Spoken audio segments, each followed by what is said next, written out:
My name's Rob Statham, and it was my honor to sit down with MIT Sloan management professor John Carroll recently and discuss his thoughts on a recent study he presented on how people, safety professionals, think about safety. You're going to enjoy this. Here's John. I think this paper really is part of a lot of years of work in the area of safety. So this project is, in my mind, connected to a lot of other things I'm doing. And I think the theme that's run through a lot of my work is about how people working in these industries come to try to understand the causes of problems, the factors that lead to more safety or more accidents, and what they try to do about it based on their understanding. So, some of the research I've done on root cause analysis has been about how this is conducted in industry and what gets learned, and perhaps what constitutes a good one or a bad one. And I see this set of surveys we did as another effort to portray how people are thinking about safety and how varied that is, and whether that variability should be thought of as a bad thing. So, we should all agree on what safety is and how to achieve it. If you think that way, then variation in how we think about safety is a bad thing, because obviously some people have it wrong. But if you think that we perhaps don't know all that we need to know about safety, then that variability might be a good thing, in that we can learn from each other, we can challenge assumptions, we can innovate, and that does, it kind of rests on a foundation of there being some variation in how people are talking about safety. The one thing that I thought was fascinating was the distinction between oil and gas, focused on work and workers from the surveys, and power, it was organization and management. Yeah. Could you talk a little bit about that? Sure. So I think that, first of all, it does coincide roughly with some of what I've experienced in working in these industries. And it corresponds a bit to the history of safety thinking. Over time, we've moved through different eras or different historical ways of understanding safety. And certainly the era in the middle of the last century was about human error and trying to figure out why people do things, why they make mistakes, why they don't follow the rules and procedures, why, is it pilot error? Is it operator error? Is it maintenance error? Is it, it's always who's at fault, who needs more training, who needs to be disciplined, who, that kind of emphasis. Now, that it wasn't always that way. You go back 100 years and there were different issues that people thought about, including design, technology, so on. And, all of these have accumulated. But in the past, maybe 30 years, we seem to have tried to move away from individual error and individual blame to an understanding of organizations, culture, management, leadership, all of those sort of higher up in the organization precursors to what might have been a triggering event or an error that somebody made. So I'm sure you and your colleagues in your root cause practice, you think of human error as a symptom or a starting point for investigation, not as the cause. The root cause is Joe screwed up. I don't think you think of it that way.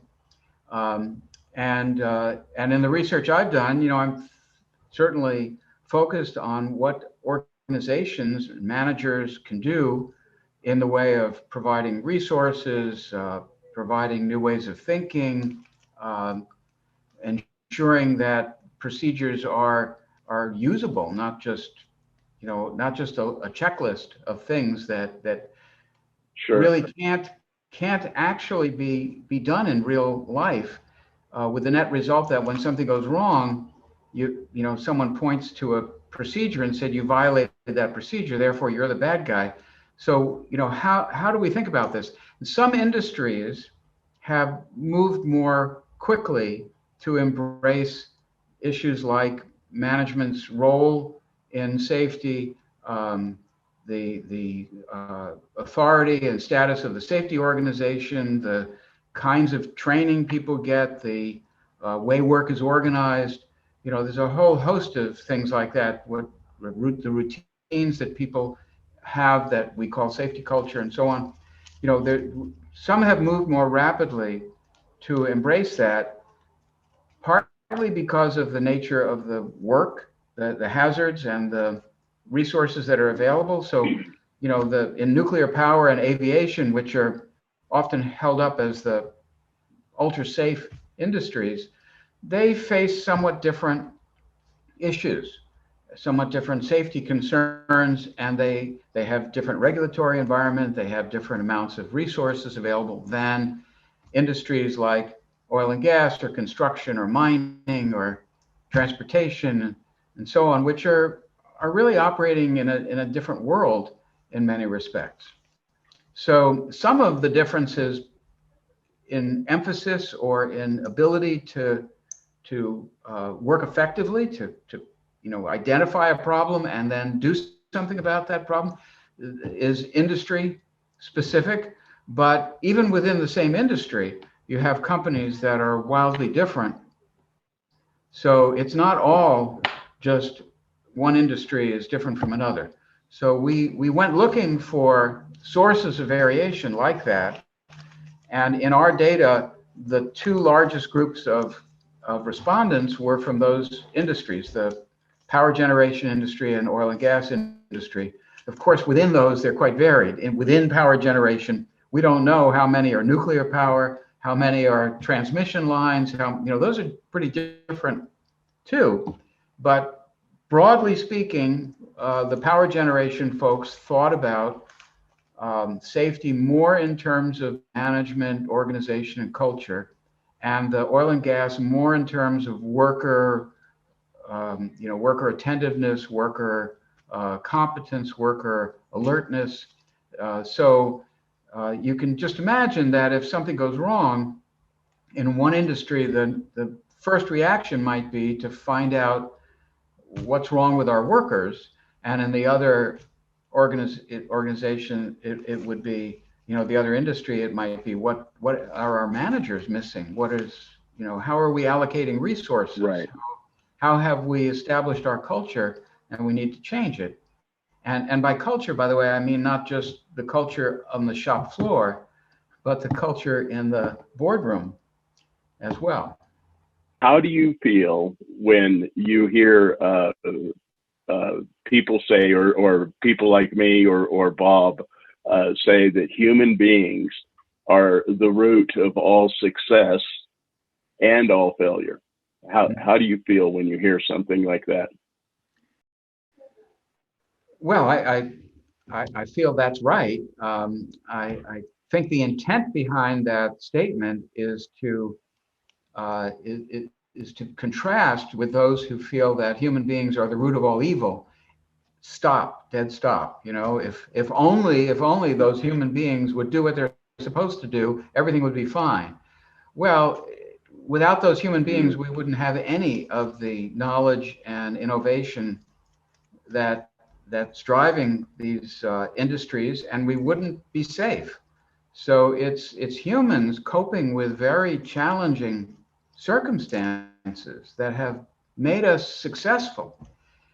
And those circumstances remain very challenging. So there are still safety problems, and there's still a lot of work to be done.